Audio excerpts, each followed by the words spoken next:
Batken şahrının Жеңиштик 40 жылдыгы менен Жибек жолу көчөсүн бириктирүүчү бул көчө Кажаевдин үстүнкү бөлүгү болуп айтылат. Ушу көчө боюнча мурда долбоор боюнча жүрүп аткан таза суу линияларын таткан элек. Бүгүнкү күндө келип эми ошол Кемпуланда бул жердеги мурдагы өз эмесине максатында калтырылган жолдун ачуу максатында техниканы салып 2-3 күн мурда келип елдерге ескертүү берип кеткен элек. Алганы алып туруп, албагандары мына техниканын жардамы менен биз сүрүп тегиздеп ушул жолду ачабыз деген максатта иш баштап отурабыз.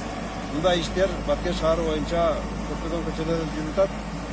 Атап айта турган болсок, Кыргызстандын 60 жылдык көчөсүндө, 50 жылдык көчөсүндө, 8-март көчөсү, Муса Кадыр көчөсүнүн ылдыйкы бөлүгүндө, Коммунизм көчөсүндө бир топ иштерибиз бар.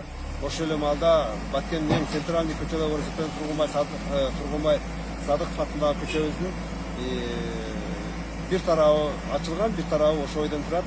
Бул жерде чоң жумуштарыбыз бар, аткарылып турат. Биздин көчө нече жылдан бери ушундай ачылбай тупик болуп, ар бирибиз тосуп алган элек. Шуну жогору жактардан, мэриялардан келип ачыла деп азыр жакшы иштеп атат. Мына той топур болгондо көбүнчө кыйналчу элек машина келип, нар көчөдөн да сурачу элек Кажаев көчөсүнө кантип баратат, айланып келчү эле. Ушундан бери азыр мына бийликтердин эмеси менен ушундай чечилип жакшы иштер жүрүп атат. Мына тракторлор келип иштеп атат. Жакта дагы кошуналар баардык тараптарын алып, көмөктөшүп, бийликтин жакшы. Ушуларга рахмат ушунчалык келип кылып берип аткандарга. Жолубуз оңолсо иш оңолот дейт. Мына бул иштин болуп атканы да жума күнү, Алланын улук күндөрү болуп атат. Эми жакшы күндөр боло берсин.